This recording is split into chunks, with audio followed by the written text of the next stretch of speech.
Welcome to another episode of Beyond the Sound podcast, and it's another special episode with a special guest. We have John Warhurst here with us. Thank you for coming, John. Thank you for having me. Welcome here. Thank you. As I think many of you know, John is a great supervising sound and music editor for these many great movies, Bohemian Rhapsody, Les Misérables, Maria now in the cinema. So it's wonderful to have you here and to discuss all these great movies with you and all your great work. Oh, thank you. No, pleasure to be here. I'll jump right in. What is the job of supervising sound and music editor on a movie? And the question is like twofold. First of all, in the production or maybe even pre-production, and then what it is about in the post-production. Oh, so the thing about those roles, and it only really kind of it only really becomes appropriate on a film that is, say, a musical film. And the big problem is because when obviously a supervising sound editor would normally be in charge of putting all the sound together in post-production for a movie, and that's once that movie's been shot, once the filming has been finished. But with these musical films, there's a whole other part of the job which is involved in going all the way back to prep. A lot of these films, you basically make them in prep, and so as a supervising sound editor, you would never be asked to come along and join the production meetings in prep of a movie. Never mind being asked to come along to be on set, which is also another big part of the job as well, about being on set. So the supervising sound, it doesn't really cover the sort of the prep or the production side of making a film like this, like a musical film. Say like for Maria or you mentioned Bohemian Rhapsody, Les Misérables, all of these sort of films, they really require people from sort of the music or sound side to be involved in the shoot as well. So I will go as an executive music producer or as a music supervisor or as a supervising music editor. So then that gets me invited to go along to the prep part of it and to the shoot part of it, because making these films is so important about being involved in that stage of it. It's too late to only become involved in, say, post-production. Once I get given a script and a schedule and can start to see when, say, musical scenes might be taking place, then I start work then. Why is it important to be present on the movie from the prep phase for you? One of the first things we do is to look at what material is available. So that's where so once you get given a script, once you get given a schedule as to where the music scenes might be taking place during the schedule, the next step then is to kind of resolve all of those music scenes with whatever material. Say like if we use the Maria Callas film as an example, then obviously she was singing various arias. So we need to know what material we're going to be using for those arias as our starting point, as our reference. So then it's about getting the material, and then it's about speaking to say like Warner Classics or to whichever record company is involved or whichever estate is involved, and trying to work out what material already exists. And then once you know what material exists, you then know what material doesn't exist. And then you can start to work out how you're going to resolve those moments where there is no material and start talking about those scenes, about what do we do for those scenes? Do we need to record material? Do we need to, how do we do it? Are we going to do it live on set? One of the things that I was speaking about yesterday in the workshop is the different styles of making musical films. So it's about resolving each musical scene in the film and working out and knowing exactly what material we're going to use on set, and also knowing how we're going to try and shoot that scene, and speaking to people as well about how we could shoot that scene, whether we're going to do it as music and playback vocal or whether we're going to do it completely as a live musical performance, or we're going to record the vocal as well. There's many kind of conversations with people that we need to have, because maybe they don't agree with that as well. Maybe they don't want to do it that way. Maybe they have a certain idea about how. So it's always great when you get to the end of prep that you know all the material that you have, so that before we even shoot, I already know the material that's going to go on to those scenes in post-production. And so before the shooting has actually started, then you've resolved all these kind of music scenes and spoken to everybody, the director or the actors, about how that scene could be approached. Sometimes I might suggest a certain way, but maybe the actor or actress is not comfortable with doing that way as well. So those conversations need to happen. And what can be the case, for example? What can be the problem for the actress when you suggest something, for example? Well, say, for example, with Maria again, then, the question that that Pablo asked me right at the beginning in prep was, what is the best way for us to make this film? What's the best way to approach it? And so I said, by far the best way to approach it would be for Angelina to perform live on set, and for us to be able to record Angelina as well. And now I explained to him the problem about recording sound on set means that she needs to wear an earpiece, because obviously if we play the music really loud out of a speaker, it's going to destroy the recordings that we can make. So it's for her to perform live, to sing with the same energy, same capacity as Maria Callas, and also for us to record those takes as well, those vocals as well. That is the best way that we could do this movie. Now, I have no idea at this stage, does Angelina want to perform it that way? But the answer to the question that I got asked is, what is the best way? And that is the best way. We put together a Zoom where there was myself, there was Pablo, there was Eric Vitro, Angelina's vocal coach at the time, and Angelina. And it was when she was having one of her lessons with Eric back in LA, and we spoke about, you know, the ideas about what would be the best way for us to do the music scenes. I mean, Angelina's an incredibly smart woman. She's a filmmaker herself. She's a director herself. She knows how to make films. She got it straight away. She fully understood. Yeah, of course, if you think about it for like a minute, then you're going to understand that's the best way, because the reason for it being the best way is that it's what I call creating the canvas. So we need to create the best visual canvas that we can. And from a sound perspective, the best way to explain this kind of visual canvas is a bit like talking about ADR. It's a bit like in post-production, you might have an actor who's whispering, but then maybe the director decides, actually, I would prefer it if they were shouting. Can we re-ADR that person shouting and now put it onto that face that's whispering? And as we all know, we're all experts. As I like to say to people, one of the things that we do all know as human beings, and we do this from the day that we're born, is that we look at faces and we hear the sound that's coming from that face, and we know whether that sound and that image match. So if someone's voice is not what you're expecting, it often takes you by surprise. We already know how that sound coming from that face, the correct image, and so we're all experts at that. Subconsciously, we know if it's fake or real. This is the most used to it from your childhood, from the first day. It's the most basic thing of a human being, communication, how we communicate with one another. So we're all absolute experts at it. So it's really hard to kind of trick other human beings when something's not true to make it feel and look true. So we all know, as working on the sound side, that you'll never have a whispering face that you could put a screaming, shouting voice and it will work. And it's the same concept with singing. It's what I call goldfishing. If you have someone who is lip syncing and they're literally just opening their mouth out about, kind of without projecting any sound, then when we go tight for the close-up, then we all see that face isn't true because we don't see the veins on the neck, the color that goes into the cheeks and the eyes as well. The eyes tell a lot, when someone is really putting a lot of effort in. Now, so then we go back and we say, okay, well, let's listen to Maria Callas and let's listen to her voice. This is obviously one of the most iconic voices of the 20th century. If Maria Callas was in this room now with us and she sang as she sang, it is phenomenal. It's going to be phenomenally loud. This is, this kind of voice is, obviously she's been singing since she was a young girl. It takes a lifetime to build this strength up. She sings with phenomenal power. So Angelina, the big part of it really is for Angelina to, primarily for the visual canvas, is for her to match that energy, if you like. That energy, she needs to be the same as the voice that we're hearing. And so that we all believe it. We all believe it. That's the primary thing, is creating this visual canvas. And that's obviously goes for not just for Maria, but for all kind of musical films.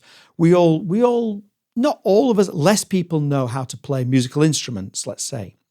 But there's quite a lot of people in the world that might watch this movie that if if someone was playing guitar and they were holding that guitar upside down, let's say, or they weren't playing the rhythm of the music that we're hearing, and that we film that person playing guitar and then not actually playing it very well. And then when you go to an even further level, let's say a bass guitar, and let's say the bass line goes down. Now, for anybody that knows how to play a bass guitar, if you hear the bass line go down, you would expect someone's hand to go down, or if the bass line goes up, their hand goes up. If you hear the bass line going up and their hand is going down, then a lot of people in the world will know that, again, that's not true. And the same for drummers, the same for violinists, the same for all of these different instruments. There's a lot of people in the world that will watch the film and they will hear what we hope to put on post-production and know that the two things just don't match. It's not true. And so for me personally, if I see that, if I'm in a cinema and I'm watching a film like that and I see that, I'm out the movie. Yeah. I'm like, You're out of the story. You've lost me. I mean, I emotionally disengage, and I'm like, what's this you're showing me? This is ridiculous. So for me, it's incredibly important that I've already worked out in prep what the material we have and what material we hope to use in post-production. So I already know that. I already know the material that we're going to show up to the final mix with by the end of prep. That's my aim. And so I know what they should be playing, what they should be singing. So therefore, the next step, then really the reason why it's so important, that is such an important step, is because then you need to go on set and kind of make sure that anybody that's playing anything, anybody that's playing an instrument or that's singing anything will match the material that I hope to have in the final mix of the film. If, say, like, I was a supervising sound editor, going back to your original question, if I was a supervising sound editor that was only brought on in post-production, and I have worked on many films. I mean, I worked in post-production for 20 plus years, and I've worked on many films when I've been presented with a film that is wrong visually. There's nothing you can do about it. Absolutely nothing you can do at that stage. It's finished. We're not going to go back and shoot the film again. You have to try and make the best of it that you can. So that's a question of you might have to re-edit music, and obviously if the player isn't great, then you've got to re-edit it in a way that maybe it doesn't sound musically great as well. That's the other thing. That's the other issue. You kind of destroy the music to try and match the image, but then someone will say, well, it doesn't sound musically great, let's put it back. So then you just end up with something that's out of sync and doesn't look great. And so basically in the prep phase, you need to make sure that you find out if everyone can play their instrument right or sing right, or if it's not the case, you need to be sure that they have the coach to come prepared to the set? Yeah, exactly. So if it's, say, like a musician that's going to be in the film that doesn't have any kind of speaking part or doesn't have any sort of, part that they need to really kind of engage as a character into the story, then it's easier because you can say, well, why wouldn't you just employ a pianist to come and be a pianist sat in the corner of a room playing and that could play that part. But it changes the situation when, if that person that's playing the piano, let's say, has got quite a big part to say as well, and they need to sort of, act and be a character in this story, then obviously from the director's point of view, they're going to want to bring someone in who can really tell that story and make that story the best it can be. And maybe the fact that they can't play piano that great is a lesser thing that's required, which is totally understandable. You'd much rather have a great actor who can't really play piano than an amazing pianist who can't act at all. You don't. Nobody wants that. And so obviously the director will choose people on their acting ability, on their look, on how they feel, and things like. Will normally audition, choose them based on that. And then it just so happens that in this one scene, they need to play piano. And so the next step, once the director has chosen, their cast, the next thing then is to go, okay, there's one scene where you need to play piano. Are you aware of that? Have you ever played piano before? Do you know anything about playing piano? And, and often they'll say, oh, I'm not sure, but you can shoot it so that, you don't see my hands. And yes, that's possible as well. We could shoot from the other side of the piano, so you never actually see the hands, or you do those shots. Everybody's, we all know how to do those shots that give you that that kind of get out of jail card Yeah, in post-production. The freedom to cut out of it. They played the first bit amazing, but then the second bit went a bit off, so we can cut out of it, or re-zoom into make a tighter shot, so you lose the hands, or whatever. You can always do this. You can't do it so much with other things, like if it's a violin that's close to the face, that's a bit more difficult because you can see the fingers. Or obviously, if someone's singing, then you definitely that is 100%. Be a singer, That's 100%. You're going to see that.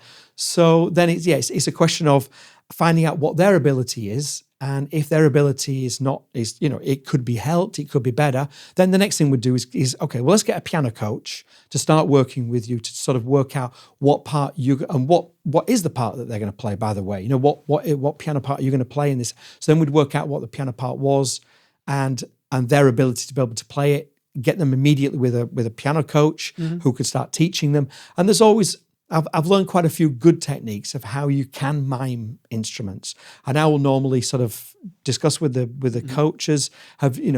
Look, the main thing, if we're in a wide, if we're zoomed out, the main thing is if the melody goes up, their hands go up. If it goes down, if we're not actually specifically looking at keys or at notes, that it's like a guitar. When someone's playing guitar, actually, if you're in a wide shot, I see, actors really struggling to get the fingering right, and they forget to strum the right arm. Now, if you're in a wide shot, if you think about that, then you hardly see the fingers, but you do see the strumming arm, the rhythmic. And so I always say, it's like so just pretend it's a dance. Pretend you're dancing with the music, and you're just tapping away in beat, and just kind of move the fingers a bit. And actually, in a wide shot, you get away with quite a lot like that. Okay, it's only everyone can play the air guitar.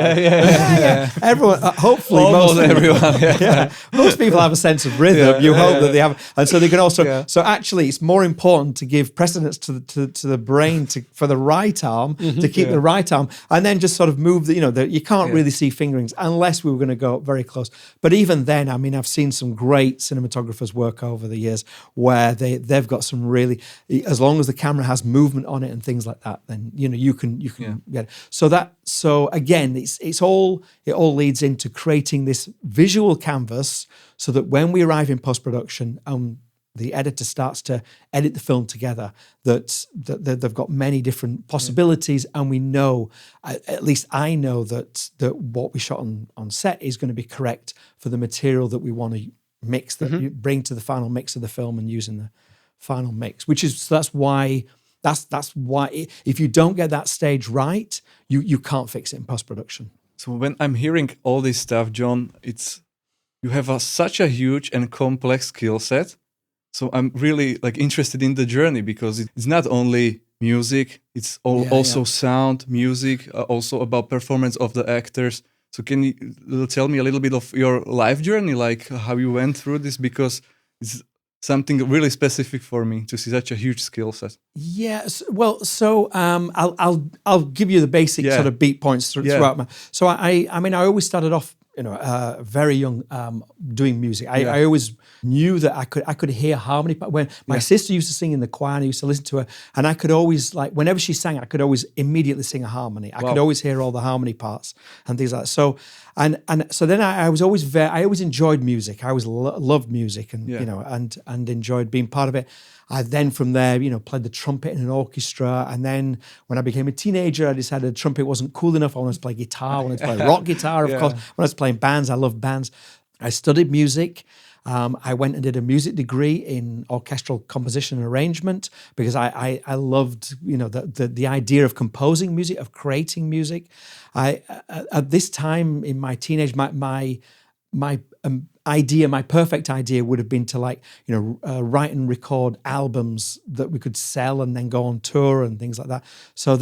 But then from there, the problem I found of studying composition arrangement was I found I was quite frustrated by the fact that I would spend ages writing all the notation out. Then I would have to wait for weeks before I could hear what this piece that I'd written sounded like, until it was my opportunity at the university to be able to go and listen to the piece.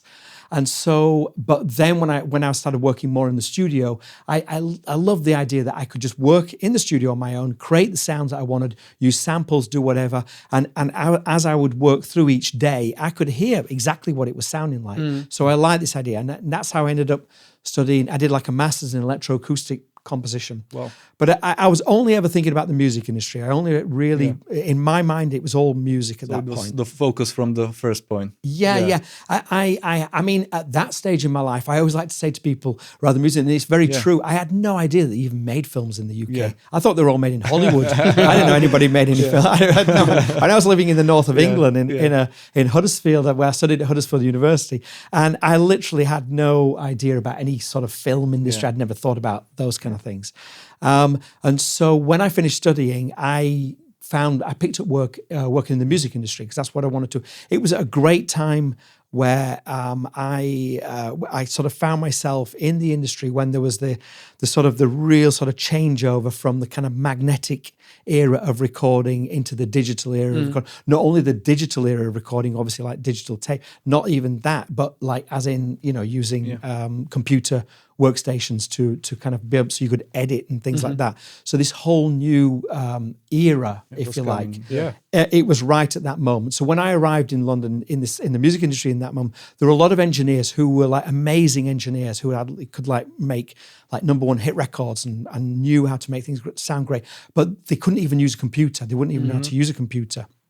So I managed to get work working as like a kind of a Pro Tools recordist, which is kind of like, I guess, like a modern day tape op. Okay. Where I would be the recordist at I'd be the guy who was like recording things on the Pro Tools for the engineer. Obviously, the great thing about that was that I learned a lot from like engineering, kind of pop music engineering, and about how they would record vocals and make records, and the compression and the vocal chains and all of this sort of thing, and how they would create those records. And it was only later that someone said to me, "Do you know how to use this software called Pro Tools?" I was like, Pro Tools. Oh, yeah, Pro Tools. I can use Pro Tools. And they were like, "You should work in the film industry, because there's like a lot of there could be a lot of work for people like yourself who know how to use it. We've heard that they're using this now over on the west coast of America. That they're using this for making films in the film industry." And I was like, "Did they make films in London?" I was like, yeah, we make films in London. Yeah. So it started like that. And I was like, yeah, sure. I was struggling a bit in the music industry at the time. I mean, the work was very bitty. Yeah. The thing that drove me completely insane was that it always took 90 days to get paid by the record companies. By the time I got paid the money, I'd forgotten what it was for almost. It took so long to get paid. It was really, really difficult, and paying rent in London and all these sort of things. So I remember someone calling me saying, would you be available to do this, to work as like a trainee or an assistant on this film? And I said, yeah, sure. And I said, when do you need me? And they said, would you be available for the next 20 weeks? And I was like, yes, of course I would be. I'll definitely be available for the next 20 weeks. So that was how I kind of got into the film industry. Once I got into the film industry, did my first film, I loved it. I mean, it was such a bigger industry in my mind than the music industry. There was a lot for me to learn, a lot of, about frame rates and how we sync up audio to all the different frame rates, and how film was 24, but TV was 25, and all these different sort of drop. I can't remember them myself now. The non-drop and the 29.97, all these different things that I needed to learn. And so I never looked back.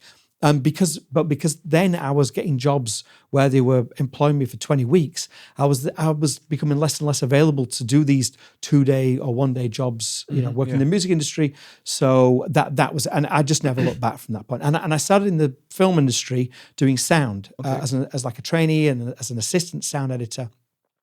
I was very fortunate. I managed to get a couple of really lucky breaks. There were at the time, there were a lot of kind of quite high level American sound designers coming over to London. And I remember the one particular moment I managed to get a job on Harry Potter and the Chamber of Secrets with a guy called Randy Tom, who was like one of the leading sound designers. And again, a bit like working in the music studio, where you to learn from someone like that was just incredible for me, because you're watching someone who's putting film soundtracks together at the very highest level. You know, Yeah. these films, the budgets of these films, and these films were the biggest films that were being made at the time, you know. And so you get to see, it's like, how do you make a film of this size sound like this in the cinema? And so you get to watch and you soak up all of this information and learn all these things. So it was a really great time. But after doing sort of sound effects, foley, I worked for various people doing all kinds of. I did everything from dialogue to ADR to sound effects to foley for this. I managed to get this work for this kind of sound house that would put me on everything. And I remember them asking me to do temp scores as well and things like that. Every time I did music, I always felt a bit more at home. It felt like that felt more natural to me. That's what I'd done for my whole life, really. So after about 8-9 years of doing sort of sound, I then started getting more work as a music editor. Because once I got back into doing music again, it felt more natural to me than a lot of the other sort of disciplines of sound. So then I started working as a music editor, and then I got a job on a musical film, and I loved it. I think that for me there were a few things I couldn't work out why it didn't quite work as I'd imagined it should work, but it sort of put everything together in this one format of all of the things I'd done in my entire life. Wow. And but also the bit I missed out as well was in my teenage years. I played in a band. I played in a band in the north of England, playing social clubs. So I knew all about playing in bands and how, playing instruments and the music side of it, which obviously became really valuable for knowing what looks right on set, and when you watch people play and things like that, how it looks right, and all of this sort of thing. So then I had a few lucky breaks along the way, where the big sort of, I always like to call it the sort of thing that really gave my career a lift. Probably was Les Misérables. Yeah, this was a game-changing one. film. It was probably the hardest film I've ever done in my career. It was a lot of hard work, but it was a very special film. It was all live sung on set. I got to learn so much about on-set sound, about production sound as well in that time, and that was a kind of a gear change in my career. Then it sort of set me up onto this course of doing musical films, and I've never really looked back from that film, really. Just sort of move forward doing musical films from that. Wow. Musical films or music-driven films, from there I was immediately offered the One Direction film, which was that was at the time when One Direction were at the peak of their success. It was a crazy worldwide world to have a look inside of at the time. We went to film down at the O2 when they were literally at their peak, and to see that crazy world of One Direction. So, it just put together everything that I'd done in my life leading up to this point into one medium, the musical film or the music-driven film. Yeah. Now I can perfectly understand how you can bring all the information from the sound world and also from the music world together, because there's a huge skill set. Yeah. No, exactly. Even from all the departments of sound, fully, everything. Even the sort of the comping of vocals and things like that I'd been doing, way back before I even started in the film industry. I ended up working for this music producer where I always like to say to people, I was working for this music producer in a time before there was X Factor or all these Britain's Got Talent or these kind of programs, where what they basically did was kind of reveal how the music industry was working, but it was all a lot more behind closed doors in those days. What they'd do is they'd get a really experienced producer with some really talented upcoming vocalists or singers, or and then they would make people work together and see what could be created. So you'd have someone who's got talent and promise, but put them with someone who's got a lot of experience of making great sounding records, and then we would sort of work through and record vocals and then comp the vocals and do mixes to send back to the record company. So all the stuff that you do for music films as well, of recording vocals, comping vocals, this is what we were doing. I was doing way back before I got into the film industry. So it felt a very natural thing. I was very familiar to me. A perfect environment for you. Exactly. Yeah. Great. Yeah. Great. But Les Misérables, I really learned a lot from that film. I learned a lot about the use of production sound and how the difference is. I could never understand when I saw musical films why when they spoke, it felt and looked perfect, but when they sang it just kind of went all a bit like a pop video and didn't quite. I'm sure I believe that anymore. You know, personally, I'm looking at it thinking there's something wrong, and then they'd start speaking again. You think, well, it looks fine now. But so I learned a lot about production sound and how to incorporate production sound into musical films, which I think was a really key part of for me of making these films. It's wonderful. I'm just thinking about now when you touch the production sound, that I would like to know what you are doing as a supervising sound and music editor during the production phase. So the thing is that obviously it never works quite as cleanly as we do prep and we finish prep and all prep is done and now we start to shoot. What happens is if there's a scene that's not going to be shot for 10 weeks, then even the actors, they don't really want to start talking about it too much on week one of the shoot. They want to know what's happening on week one of the shoot. So often the prep period goes on over into the production phase, into the shoot phase. So you constantly be working. One of the big things that always takes way longer than people think is trying to, especially if you're working on some of the films that we've mentioned before, like Bohemian Rhapsody or Whitney or Moon Age Daydream, these kind of films or Bob Marley, where you're trying to discover what is in their archive. Often it takes a long time to discover that, and that phase carries on throughout the shoot as well. And you're like, we're shooting this scene in 2 weeks. Whatever we go with on set, we're kind of going to be a bit locked into it in terms of the tempo, in terms of whatever we shoot to is going to become kind of our master. Is this is the best version that we have, or are there other versions out there that we could use? And maybe some story like you found something and it changed the shooting. There was one thing on the Queen film where we were looking for like a version of Fat Bottom Girls. I remember there was a lot of versions. Queen was a band that had always recorded all of their live shows. Wow. And so they would be and they had some amazing engineers that worked for them. And so when you'd say things like, do you have a live version, like separated out as a multi-track of, say, Fat Bottom Girls, they'd be like, yeah, we've got 16 versions. We've got somewhere, we've got there. Is it okay? So many choices. So then it's like, actually, that's too many choices. If you said we've got 3, that would make life easier. But now 16. But this was way before digital, and they had already multi-track of every live. Yeah, no, exactly. Wow. Going right back to 16-track, from the 70s. Wow. Things in the 70s that were only 16-track live versions that they recorded themselves and things like that. So there was a lot, and so again, some of those choices were only made literally leading up to the day that we shot that scene. The problem of that, of course, means that the actors have less time to prepare, because especially if it's a live version, there's ad libs and things like that, then everybody wants to prepare and make sure that they've got that they know their part correctly and things like that. So it does kind of end up as a bit of a bottleneck where you're trying to get all these versions approved by everybody, because that once you film to them, then you're kind of locked to it, because you're locked to the tempo and things like that. I remember there was one version going back to Maria. There was one aria in Maria where at La Scala, I think they wanted to use the actual version that was recorded at La Scala. The audio was particularly bad, and I remember speaking to Pablo that did we definitely have to use this version? And I think there was something about being able to film at La Scala and using the correct version that was recorded at La Scala. But as I said to him, the problems that we're going to have in post-production or in the final mix of the film is going to be difficult.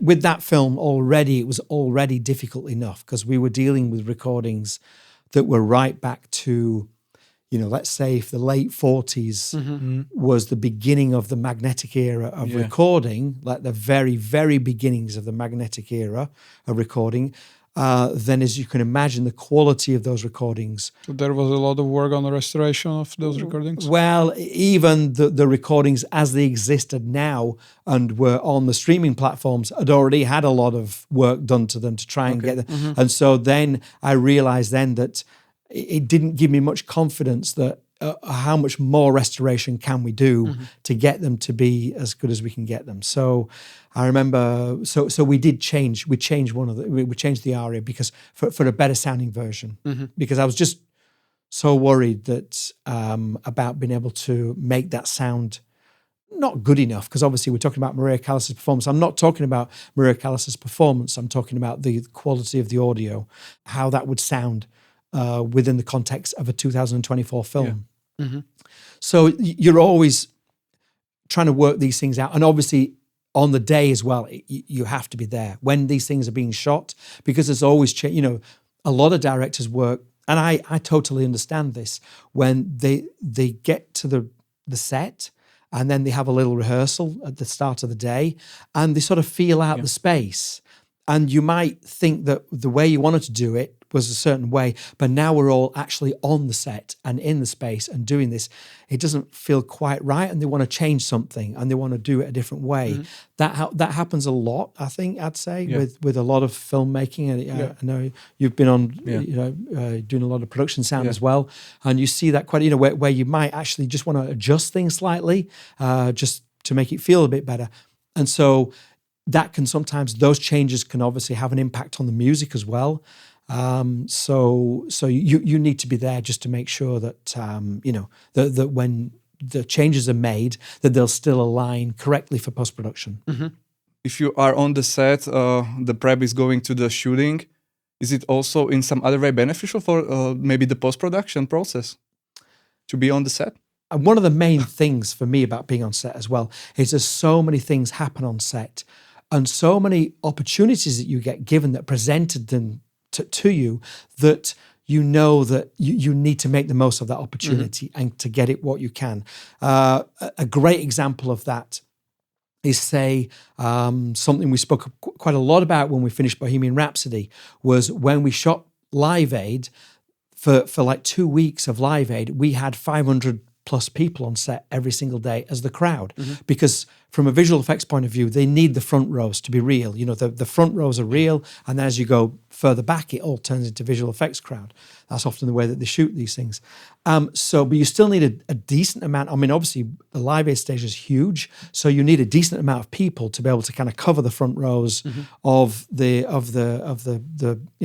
image. Yeah. So I remember thinking to myself, 500 plus people. I mean, let's say, obviously, I know from a point of view of, if you were in post-production and you said to the post-production supervisor, can we do a crowd session, and can we get 500 plus people in for a crowd session? They'd be like, you're out of your mind. There's no way that's going to happen at all. It's expensive, bringing in crowd artists and paying them a daily rate and recording and everything else. It's just never, ever going to happen. So you're looking on set at these 500 people thinking, I have to record these people. I have to record these people singing Queen songs, because the other thing I do know is that there is not a library in the world that has 500 people singing Queen songs. That just doesn't exist, And not only singing Queen songs, but singing Queen songs without the music of the PA in it. The all-important part. Obviously, separation. We always, everything, the most things to be separate possible, always for the final mix. Whatever you can create to be separate gives you much more leeway to be able to be creative in the final mix. So I saw these crowd days of 500 people and thought, we need to do. I remember speaking to the line producer about it, and to the first AD, and they were really supportive. They were actually, I expected, as with a lot of these things, they were, on these days, they sort of say, look, there's enough pressure just to get the shots that we need on the main unit days. This is what we need to concentrate on. But however, right at the end of the Live Aid shoot, we're going to do this one day where main unit will have moved on. It's going to be a second unit day, and we're going to be getting crowd shots. There might be time in that day, but that is also a very, very packed day. Schedule-wise, we're not even sure we can get what we need. So I said, okay. And one of the things I've learned from being on set is that when you need wild tracks, when you need these things, if you ask for the entire set to be silent and stop, They always say to you, let's do it at the end of the day. Yeah. And then the end of the day says, oh, if we do it now, it's going to have to be in overtime. Yeah. And so what happens is invariably it just doesn't get done. Okay. So what I would do, my technique now, and because of the software that we have, we've got RX, we've got all these different, great pieces of software now that can remove sounds. Okay. There's no need for anybody to stop. Let's just record it, and everybody on set just keep working as you are. Wow. And any noises, I'll remove it. And also, if I can record all day doing this, I can get multiple takes. If I've got multiple takes, then I can edit my way out of trouble as well. If there's like a huge crash sound on this one moment, it would be like the most, I should buy a lottery ticket if it did it on every single one of those takes in exactly the same point. I should buy a lottery ticket that day. So therefore, I said to them, nobody needs to stop working. Keep going as you are, and I will just record, whenever you need to. Well, what actually happened was when they shoot, if you imagine the shoot day, the sun rises at one side of the day and it sets at the other side of the day. So if you are shooting, say, a crowd, and they're going to have sun or the sunlight on one side, and then by 12 hours later, they're going to have sun on the other side, you can't have that. So from the cinematographer's point of view, you need to kind of basically black out the sun. And they use these huge kind of Manitous. It's called a Manitou that lifts these great kind of huge cranes, squares of cloth into the air, and we needed a few of them all to be lined up to block out the sun. Okay. As you can imagine, moving these Manitous every hour or two to stay blocking out the sun onto the crowd to keep the light even, it takes time. Yeah. So anytime they needed to move the Manitous, we just jumped straight in with recording the crowd. Wow. The only annoying thing, of course, those Manitous make a beeping noise, which was really annoying. So, but there was also moments when one of them had moved and the other hadn't started moving and things like that. But they also needed to move the track, the track for the camera as well. So they were moving, kind of changing these things up when they just had the crowd sort of stood there waiting. Often they didn't want to break them because they knew that it was going to take a long time to get 500 plus people off the set and then bring them all back on again. So they'd often have them just stood there. So they said, okay, we can do it in those moments. So and it was actually, I'll be completely honest with you, that was the moment that I suddenly realized I hadn't actually worked out how I could record them because I couldn't give out 500 pairs of sets of headphones for everybody to put on. And obviously there's no point if I'm going to play the music out the PA and put music all over it. So then I had to quickly think about how we'd do it. And the answer was very clear to me. And Freddie already gave us the answer with his Deos. When he says Deo and the crowd sing back Deo, I was like, okay, we're going to do exactly like that, but we're just going to play a line at a time out of the PA and let the crowd sing it back. Okay. So I asked the music playback guy, Neil, I said, Neil, quickly chop these songs into lines. We chopped them all up into lines, and then we played them back one line at a time. So say Radio Gaga, it would be like, all we hear is Radio Gaga, and it would stop. And then I would say to the crowd, all we hear is Radio Gaga.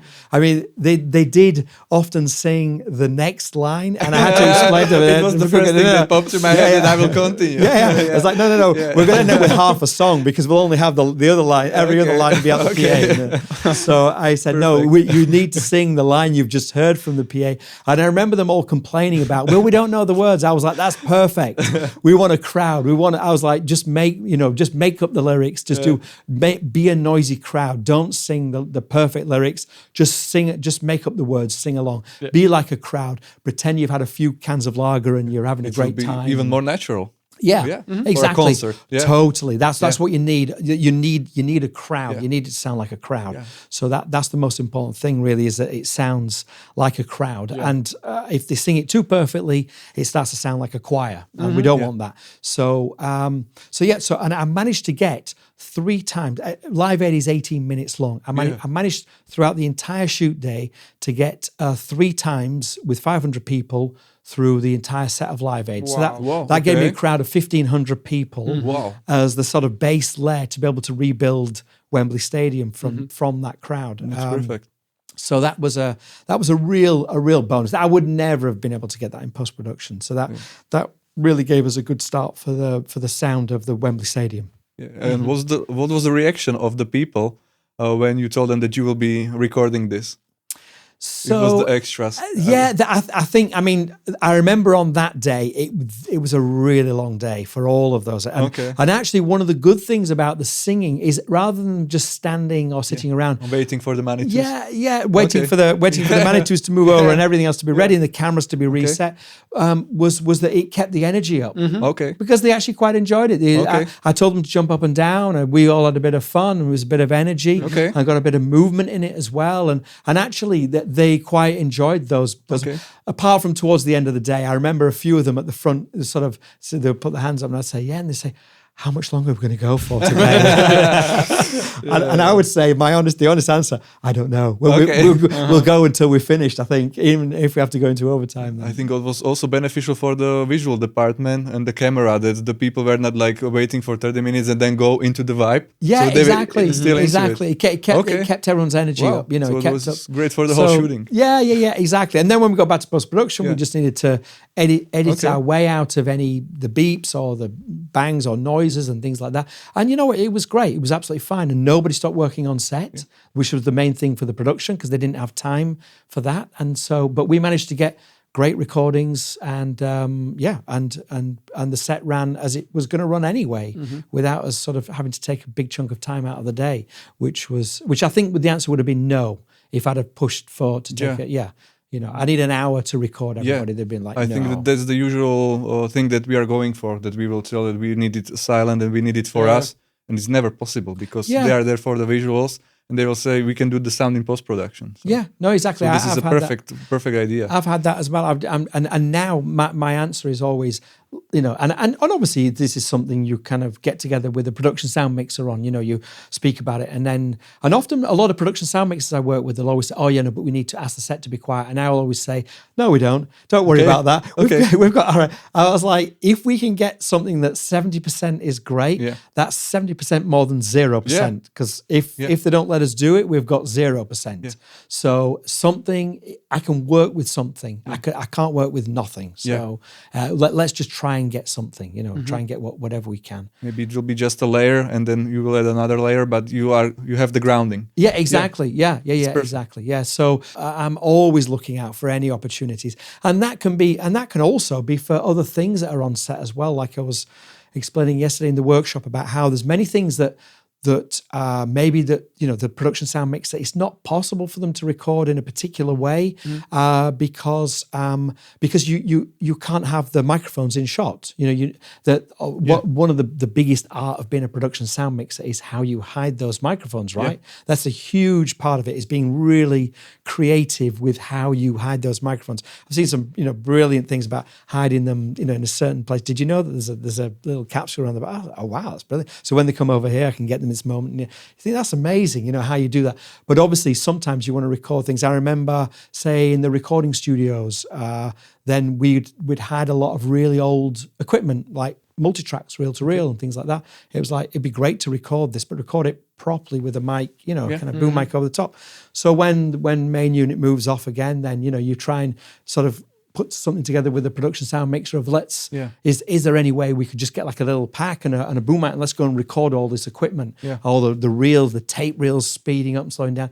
And again, I'm in my mind, I'm always trying to create. I love the idea of creating a soundtrack for a film, a complete soundtrack that is completely bespoke to that movie, rather than having to. We all have libraries. We all have to use libraries at certain points, and sometimes it's even better to use libraries. Sometimes they have the better sound, even when you recorded it. But that choice can be made in post-production. Yeah. But when you see things like a multi-track tape machine or whatever it is, you think, let's just record. Let's record that. Let's record this. Let's record that, and let's do it when we're not shooting, so we can put the mic exactly where we want to get the best recording. So you know, you can sort of, and again, once all that equipment, it goes off rent, off hire, and that can go for anything. That can go for expensive cars or expensive this, and let's record it in a way that you can't record when we're filming, because we can't stick microphones all over it and things like that.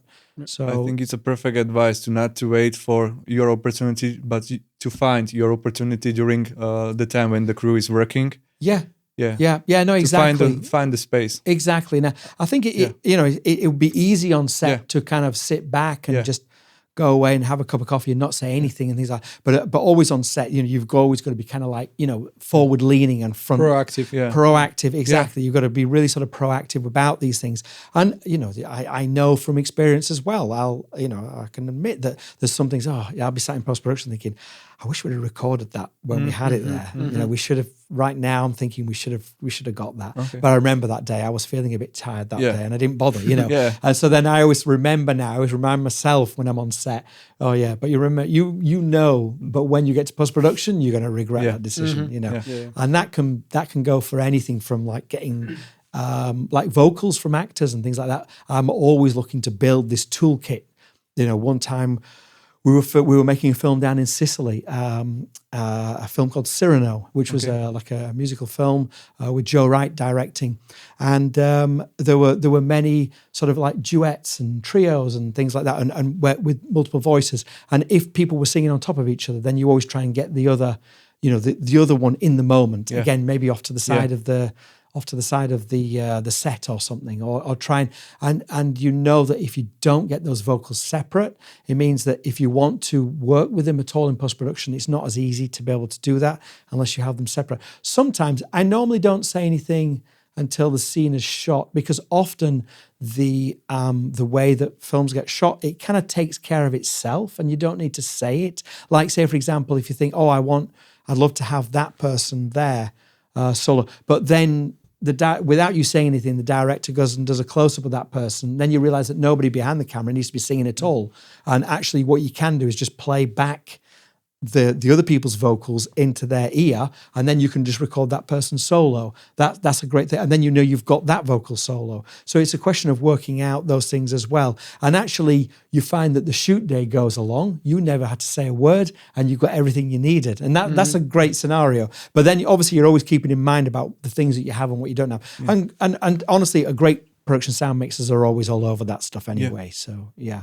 Yeah, but they're focusing more on the dialogue, and maybe there is no space for this. No, exactly. So it's not only beneficial to have this music supervisor, but I think it's crucial for the whole project. Yeah, because you can bring so many layers that will keep the reality of the movie. Maybe the production sound mixer could not focus on, and if you are there on the set, it will make the difference. So. Yeah, it's a huge thing. Exactly. I think it's really good to sort of not miss out on any of these opportunities that come up. That's the key thing. I will always be looking for opportunities and being very mindful of the things that we'll likely miss in post-production. The fact that we didn't record it, I try and get to the end of the shoot. And so in conjunction with all the material you get in prep and have got together throughout the shoot and everything you've recorded on set, there's been some musical films that I've worked on where I have everything I need. Cyrano being one of them. When we finished Cyrano, it was in the middle of COVID as well, and people were all over the world. Then literally we didn't need any other material from a musical point of view, didn't need any other material at all because we got it all on set. We had everything we needed. So that's a wonderful place to get yourself into. Yeah. And no ADR needs to be done. None of this stuff. We don't need to get anyone back certainly for not obviously as we were discussing yesterday in the workshop again about ADR, about how a lot of ADR can be creative ADR, which you don't know that you need until you start to edit the film together. That's a whole other issue. But if you need, it's great to try and get rid of all the things that for technical reasons or whatever that you knew you might need and didn't get. Yeah. Okay, so I heard many times the word post-production already, so maybe we can go to the post-production. So what is the process of post-production, for example, for the movie like Maria? And is it any different if you have a movie about such opera singer, and then a movie about a popular singer, like, for example, Whitney or Michael Jackson or something like that? Is there any difference of the approach? Yeah, there's a huge difference, obviously, with a film like Maria. Once you've kind of got this kind of visual canvas of this, it's almost like the only way I can refer to it really is like audio painting. So it's literally like you have. So I need to also explain the steps that we did with Maria, because the other thing that I'd spoken to Pablo about during the shoot and before we started shooting, when we're in this prep phase, I'd gone through the whole thing with Warner Classics and with the Maria Callas estate. I'd listened to all the material that they'd sent. I listened to everything. And most of the things I listened to were at this beginning part of the magnetic era of recording, when recording techniques are not what they are today. And I was very nervous about my role and ability in post-production to be able to kind of deliver a film that sounded like a 2024 film and sounded amazing. But obviously we need to use Maria Callas's voice. We can't make this film and just have no Maria Callas in there. I don't think anybody in anybody's mind wanted that. So it was a question of, we have to use these recordings, and what's the best way to do it? So I sort of discussed with Pablo about this. What I wanted to do was, the first step was, I wanted to separate out Maria's vocal. Now, as we know, we can do this now. It's called source separation, where you extract a vocal from a recording and separate it out from the other instruments that are around. So once you've separated out Maria's vocal, so we were already doing tests with Warner Classics about using different software and things like that, and they had companies that did it as well. And I was asking them to ask their various companies to do versions for us to see which was the best version that we could get. And so they were doing these extractions for me and sending the vocal for me to hear. And once we'd felt like we'd got the best version that we could, then we could start to clean up Maria's voice. And what I mean by cleaning up Maria's voice, which always made people nervous about what, especially for people from the Maria Callas estate, what that entails. What it actually entails is removing the sounds that are only the sounds that are part of the recording technique. Like the technical issues. So like crackling and pop shash, all these sort of things. It's got nothing to do with Maria Callas's musical performance that she did on that day. That if we were listening to it on that day, those other sounds that are in that part of this recording are nothing to do with that. So it's a question of going through and removing all of those sounds, surgically removing all those bits and pieces that are nothing to do with Maria Callas's performance. So getting rid of that and getting the best version of that. You have to be really careful. I'm always so mindful with the software. You've got to be really careful, because you can over clean things. You actually start to suck life out of it as well. So it's always a balance and going back and forth to try and get the best version of that you can. Now, so once we have Maria's voice separate, and then we have the orchestra separate, the original orchestra separate as well, then we do the same process with that and we clean that up. The next step that I really wanted to do, because we needed power in the cinema, we needed power in the film mix, to be able to tell her story of when we go back to the past. So what we then did was we created these tempo maps of the original orchestral recording that went with Maria's performance, and then we went to Budapest with the help of Csaba Falti, who was our Hungarian music supervisor, and we re-recorded all of the orchestral parts that matched exactly the original recording. Obviously, we recorded them and got them as close as we can, and then from that point on, then we can edit them, fine edit them to get them to sit together exactly correctly. Wow. And then what that means we can do then is we can do mixes, Dolby Atmos mixes of the orchestral accompaniment. Wow. So once we have these mixes, we then, for anybody that's done this source separation before, you know that the best results are gained by putting the elements back together again, because you don't get quite as many of the art. It makes it sound like a whole again. So we'd take the original orchestra and kind of sit that within the new Dolby Atmos mix. And then that also meant that we had Maria's voice separate, which meant that we could put it in the center channel of the mix, which is so important for these films that you do that, because that's often where the mouth is. So we need it, and it means that we can pan it, we can make it match the Angelina's mouth. So when we go back to the past, we can have Maria's voice coming right from the center speaker. So then that, after doing that, that's when I started feeling more confident that we could make a great sounding film, a film that sounds like 2024. And but what that also means is that we've got Maria Callas separate, but then we also have all the recordings of Angelina, because she did all the recordings for us on set with an earwig, and so Mac Ruth could record them down perfectly. that then means that all we need to do then is line up all the recordings and then sort of go through and make the choices based on the story that we're trying to say. Like I say, when we go back to the past, really it's mainly Maria. It's going to be Maria singing in her prime. When we come back to the present day, we need Maria to sound like she's not quite, doesn't quite have the energy. So we use sort of all, various sort of vocals to make that sound. And each word, each line is considered, which is what makes it like audio painting, because you try and have a bit of Angelina, try and have a bit of this vocal, or you try and have a bit of Maria as well, and then you have to make them all sound the same as well. So I use things like EQ match. I use EQ or try and do whatever I can to match those up to make them sound the same, just to create temp versions. What I'm doing at this stage is mainly creating temp versions so that we can create a temp version of the film so that Pablo can go and screen the film, because he couldn't really screen the film until all this process was done. And so you have to consider which vocal we're going to use, or which combination of vocal is going to A, tell that story, B, sound natural, and C, feel and look utterly believable when we watch the film. So there's all these considerations to make. So when Pablo keeps talking in the interviews about, sometimes you hear Angelina, it's a few percent, sometimes it's 5%, sometimes it's 70%. I mean, towards the end, when it's Anna Bolena, we almost use a whole, Angelina sort of wholesale for some of those moments and things like that. But other parts, it's more of a blend. It's more of a mix of this or that or various things to sort of make it hang together as a vocal, so it sounds natural. And then we can create this present day vocal.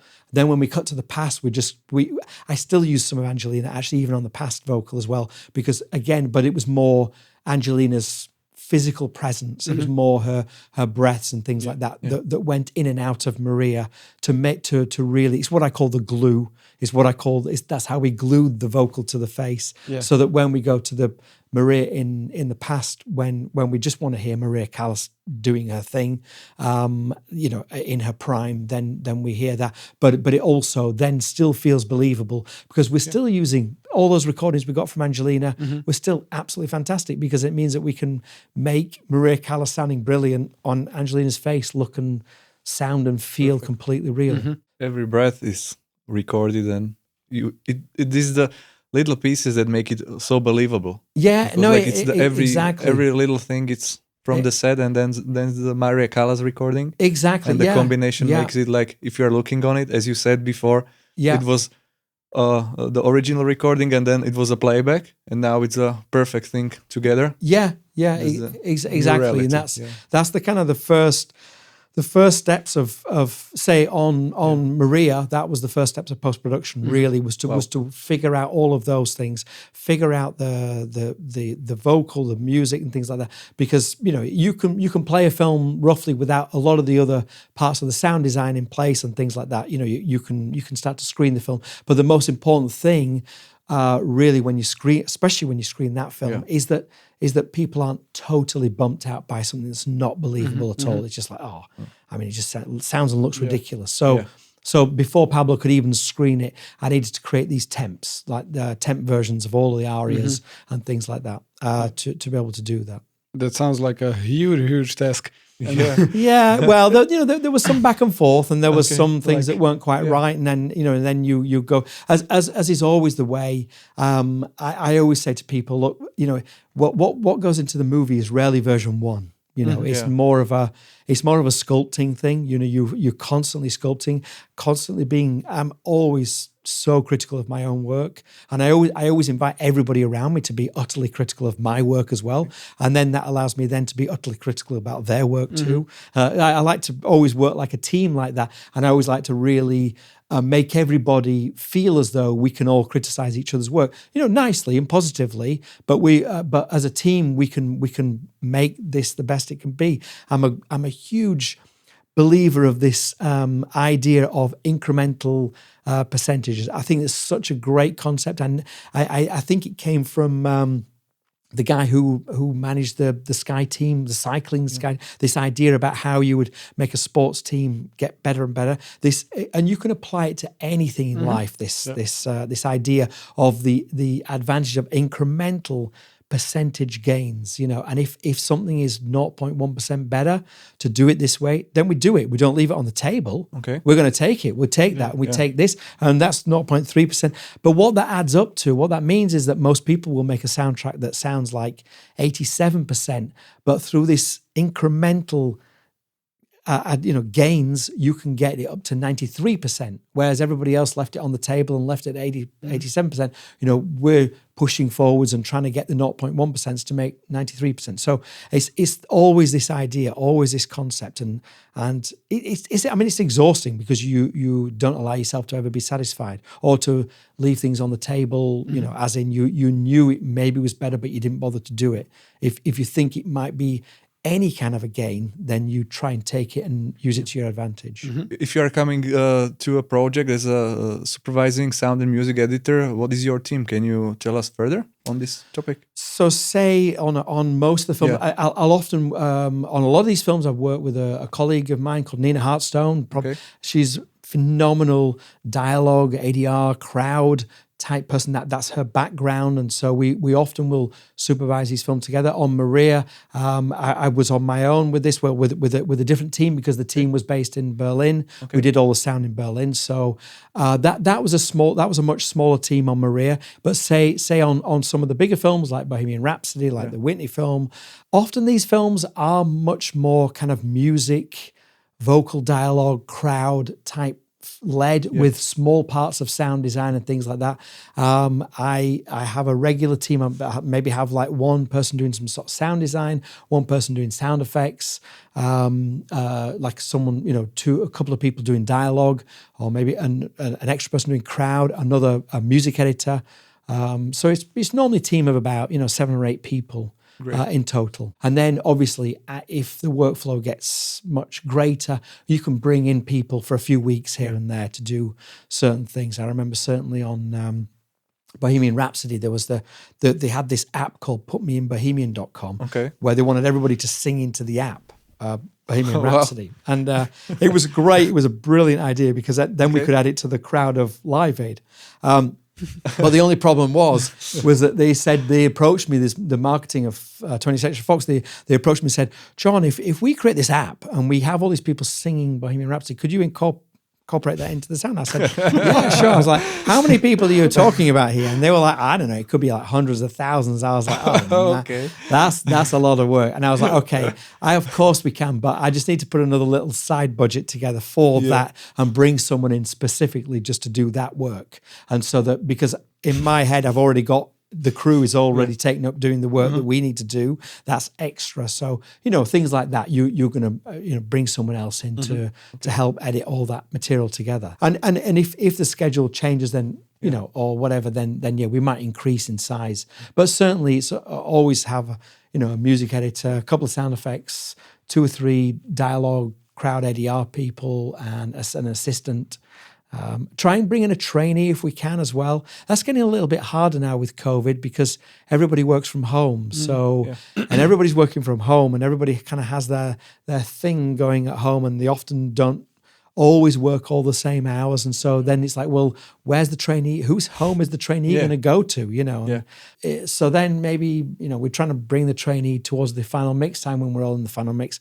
But obviously we have to bring the trainees in, right? That's how everybody learns. That's how I learned originally. That's where we all learn. We all learn starting off at that point and learning from there. So if everybody's sat working at home, how do we do this in post-production, I think it's also on the personal level. If you meet the people, it's a different thing that if you are watching the video on internet. Yeah, no, totally, and also the interactions as well, and the politics, which, as we know, is a whole other part of learning how to deal with situations and what would normally happen in this situation, and what when to speak, or when I don't mean when to speak, I mean as in when what to say and what not to say and things like that. Also, it was also your beginning as a trainee, I think. Yeah, you also started as a trainee, and you observed these great people doing their jobs. No, exactly. And I think it's still somewhere in your head, and you remember those situations, and you can put the situation now in your movie. So yeah, no, exactly. Yeah. And then when you start doing the work yourself, then Yeah. you're already kind of up to speed Yeah. with how how to deal with certain situations, which is all the things that you learn as a trainee, as an assistant. When you don't have that responsibility then, but you can just observe and watch. So maybe it's the advice for people who are always asking how to start is maybe be involved and maybe be a trainee for somebody, reach out to somebody and maybe start as a trainee. Yeah, no, So, definitely. yeah. Definitely. That's definitely the best way. I'd say, the last 5 or 10 years have been much busier, and people move through from trainee to editor much quicker than they used to. When I sort of got into it in the late 90s, it took a while. I was an assistant for years before I managed to get any editing work myself. But now, I mean, people move through quite quickly. There's a lot more with the streaming companies. It feels like there's more work around. I would like to touch Bohemian Rhapsody a little bit, because for me the question is like, when you worked on Maria, the assets, let's say the recordings, were quite limited. And when you are working on Bohemian Rhapsody, where the producers are Brian and Roger, and you have them on board with you, what's the benefit of it for you? Well, on that particular film, I mean, the benefit of having Brian and Roger on board was just huge. I mean, I can think of like 5 examples right straight away without even thinking about it. One of the biggest things I remember was I was really struggling with trying to create. We were trying to put together the concerts and say like a concert like We Will Rock You, and obviously the whole story of that scene is about giving the audience something to do. Brian wanted to give the audience something to do. And what was that something? It was, as we know, stomp, stomp, clap, stomp, stomp, clap, so that they could sing along with the band when they perform live. In the imagination of my mind, I imagined creating this like hand clap, and I could imagine what it sounded like. 20,000, 50,000 people like doing this clap. It's going to be, it needs to be like enormous. And this is such an iconic song as well. It's known around the world, and it had to really sound and feel right. So, I remember my, sort of student days of trying to, create like a string orchestra from like one string player who you'd like multi-track it, you'd like record them again and again and like layer these things up. And I think, that's going to be no problem. What we'll do is we'll just layer up like hand claps and try and get the weight of these hand claps to really work. And so I started up doing it myself. Now, one of the things about recording like things multiple times, of course, the golden rule is to start with, you don't move the microphone. The microphone stays in the same place. The reason for that is that the with each recording, then the ambience of the room, it matches. It's the same. If you start moving the microphone around, you're going to get kind of artifacts of the reflections of the room are going to start to sound a bit artifact as you layer up those. However, as you start to layer up more and more and more, then just the fact that you've got the sound of that room over and over and over and over again starts to sound a bit artifacty anyway. You start to really hear it. So that didn't work. So then I remember we tried it exterior, went outside and tried to record, like, tried to get the most people together as I could to do like a single hand clap. And then layer those hand claps up as well. And I did have the 500 people doing a hand clap, but still, to me, it didn't sound like 20, 30,000 people doing a hand clap. And I was trying to layer up this hand clap. Nothing I did. And I remember one of the sound effects editors, I said to him, I gave up and I was like, okay, can you try and do this? And I'll come back in a week's time and we'll see what. And then I came back and we were sat together and I was like, it still doesn't sound right, does it? It really. Two set sound editors. No, exactly. We're all scratching our heads. It's like, it's just, look, this is one of the most iconic songs in the world. Because this movie, it has to sound amazing. It has to sound right. And then, and I remember chatting to the engineers about it, wondering if on one of the multi-tracks somewhere, there might be like some hand claps that we could pull off of the original crowds. Maybe some crowd microphones or something. And of course, he said to me, there's going to be loads, but it's going to have the PA all over it. He said, I can't imagine that there'll be the sound of like an audience doing a hand clap like this without the band playing as well. They're not just going to randomly do it on their own, for no reason. Yeah. So I was like, oh yeah. But he said, obviously Queen are touring this summer. We're going to be playing some stadiums and things like that. Maybe you could record it there, or maybe we could try and get it. I was like, that's an amazing idea. And I had done this before. I'd done some of this sort of stuff on the One Direction film. We went to the when the guys were performing, and we because that was a very specific sounding crowd. That's the sound of 20,000 young girls basically screaming. It's a shrill sound. It's not like a normal crowd sound. It's a very particular crowd sound. So I managed to get a lot. So I was like, okay, well, I've done this before. Yeah, we can do this. We can go back to. And when are they playing? And they were playing at the O2. I was like, when are they playing at the O2? And so he gave me the date. And I was like, okay, let's go to the O2 and let's try and do this. I managed to speak to Brian about this, who was a bit, sort of asking me, but so what do you need it for? And I was like, sort of explaining. It's like when in the film when we do I just need the sound of 20,000 people doing a single hand clap. And he was like, okay, no, I get it. And in the middle of the Queen show, he does this sort of thing where he comes out and sits down on a stool with an acoustic guitar, and he plays "Love of My Life," and he speaks to the audience. It's a real kind of one-on-one moment with the audience. And he was like, "Don't worry, what I'll do is I'll ask them to do it for us," and he did. And in the middle of this set that he did with the acoustic, he was like, he sort of said to the crowd, he's like, "Who wants to be in the movie?" And everyone's like, "Ah!" And so then he was like, "Okay, well, we need to do some hand claps," and he got them all, the whole 20,000 people in the O2 to do stomp, stomp, clap. Wow. And we recorded this we had all the mics set up and we recorded. So that was how we managed to get. So obviously there's no way we could have done that. So what you hear in the movie is actually the sound of 20,000 people doing a single hand clap. But not only that, but there were other things as well that once this door opened on has been able to kind of come along and be part of this arena. We also had the idea to one of the really, really important parts of, I think, of post-production sound is worldizing. This concept of worldizing. It makes things feel more natural. It makes you feel more in the moment. And anything I can worldize, I will worldize it. Can you just quickly explain it, what it is? What's the process? So worldizing is when you have a sound and then you replay it back out into the real world and re-record the sound of it being played out into the real world. Yeah. Okay. So that rather than using the actual source sound in that situation, in that scene, you're using the sound, the recorded sound of that sound in an environment similar to the one in the movie that you're looking at.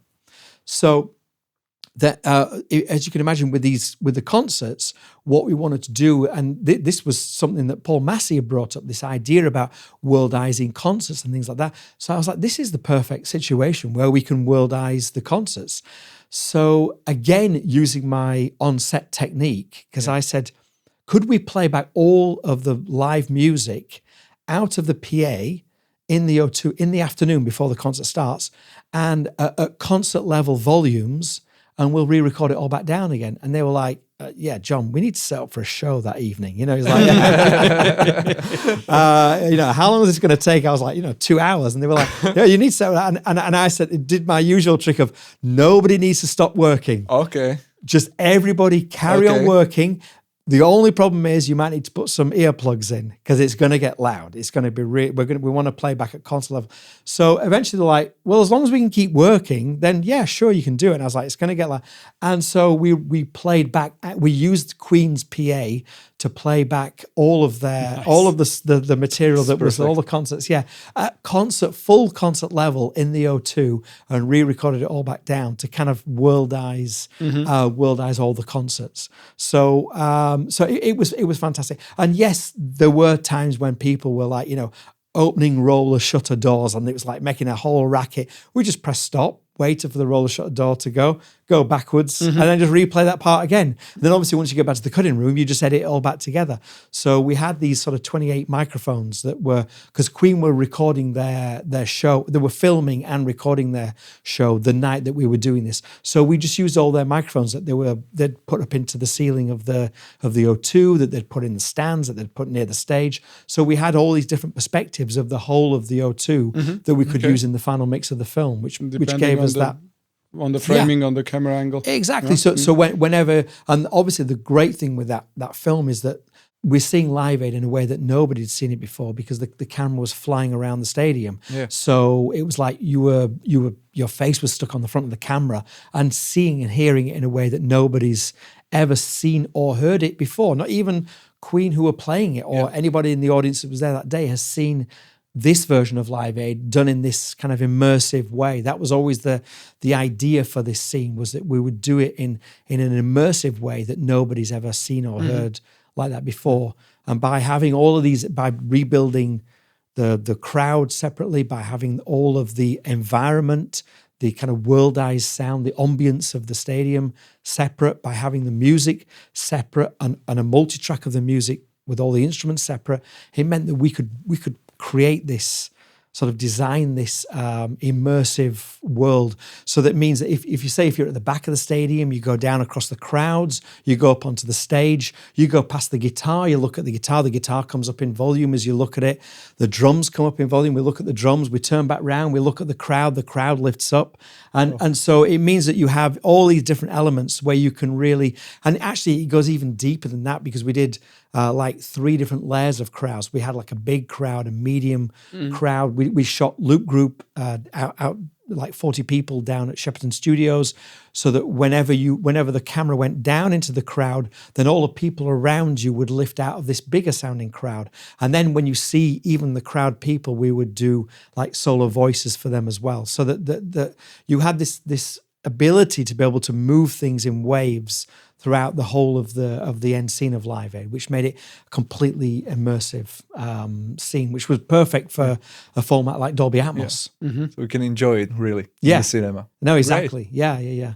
And for me, the one more thing that like really was like, I am in the room with the guys, with the musicians, was like how they played the piano, how it sounds. Was it something special that you did to make it so real? Well, I mean, with all of the instruments, with whether it be guitars or whether it be whatever, we always try to kind of achieve this feeling that you're really sat next to someone. But with the piano, we did have an ability to be able to go one extra layer, because one of the things that sort of always drove me a bit insane is when you record like a piano, and when on certain scenes, especially if the piano lid is up and you can see the hammers moving, I know from being a musician, that when I stand next to a piano is like this huge mechanical machine. You know, it's like hammering the strings, and that makes a lot of noise. When you stood next to it, you can hear the hammers of that.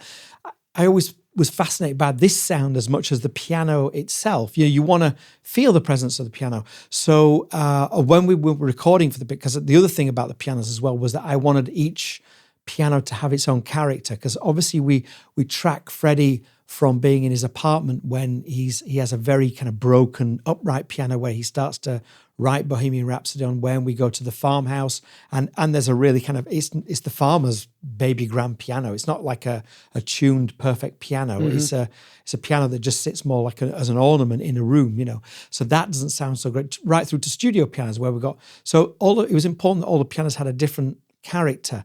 Now, one of the pianos was like a Yamaha Disclavier, which means that it's like one of those pianos where you walk into a hotel lobby and it's playing itself. Okay. You know, like as if some ghost is playing it. So, but the incredible thing about that was when we recorded the piano parts down, we realized that actually if you turn off the volume of the piano, then it still plays the hammers, just the hammers. So what we could do is record the piano, but not only record the piano, but record it as MIDI as well. And then we played back the MIDI into the Yamaha Disclavier, turned off the piano sound and recorded just the hammers of the piano, which then in the final mix we could put together. Wow. We sort of, well, I would always refer to it as the piano foley. Where's the piano foley? Okay. Because it's basically the foley of the piano, and then we could combine the actual piano sound with just the mechanical hammer sound of the piano. So it means that when the camera moves forwards and we go nearer the piano, we can actually adjust the sound of the hammers. You can start to feel the hammers playing this piano as well. So again, we were always trying to think of ways. I was always being very obsessive about this about the, you know, when this film comes out, everything has to be right from a musical point of view, so that all the musicians around the world that love Queen will be able to completely be immersed in it and really enjoy this as a movie. And then, you know, and as we were saying before, and there were many other things, as I was saying before, about Brian and Roger being involved as well. It meant that we could play around with things like guitar solos. We could ask Brian to play a slightly worse version of the guitar solo for the scene where they're in the studio. Slightly worse. Yeah, that was a good conversation that day. Brian, could you play me a new guitar solo that's worse than the one you normally play? But he understood, obviously, from a story point of view, when we were in the studio, and Freddie says to him, you know, I love it, but put your body into it, put your soul into it. And he said, okay, well, I'll go again then. It doesn't make sense if we hear the guitar solo that's the finished version on the single, because then he's just played the perfect version. But now we're talking about it's not right in the studio. So the guitar solo that we hear needs to be kind of like the one that we hear on the single, but not quite there yet. So what Brian did was he played as another option, using obviously his very famous Red Special guitar, with all of his sound, and his engineers recorded it in the exact way that the original was recorded. So we could literally just cut in and out a few different phrases, so it wasn't the same guitar solo, so that when he then plays it again, it is the guitar solo from the single, so that the story is correct. We track the story. So again, being able to do things like that with Brian and Roger was just really, really helpful, very useful. And Brian and Roger and all of their team were so supportive of the movie as well, which was really a key part of the soundtrack of that film, having them on side with us. It's so great. It's wonderful to hear how much effort you and your team put into the movie, and like how much it takes to record one single hand clap. Exactly. to make the sound like in the arena, to worldize everything, and to go that one step further. And now I think that like the whole audience that saw the movie must realize why you deserved the award for it. Because I think it was well deserved. Oh, thank you. I think we all just wanted to make I think we all had this dream of making the most incredible sounding music film that we could, and we had so many resources and you know, help from the band themselves, and all the resources that they had as well. And it was just, you know, and the fact that they were on tour that summer was quite incredible as well. So it was a really nice coming together of many different things. Thank you, John, for sharing the motivation, sharing the inspiration, sharing the ideas, sharing the experience, and sharing all the great things that also our viewers and us will put in our workflows. So thank you once again for coming to our podcast. No problem at all. Thank you very much for having me. It was really, really a pleasure and great to hear all your stories. Thank you. So thank you for tuning to another episode of Beyond the Sound podcast, and subscribe for the next episode. See you soon, guys. Bye. See you. Bye. See you. Bye.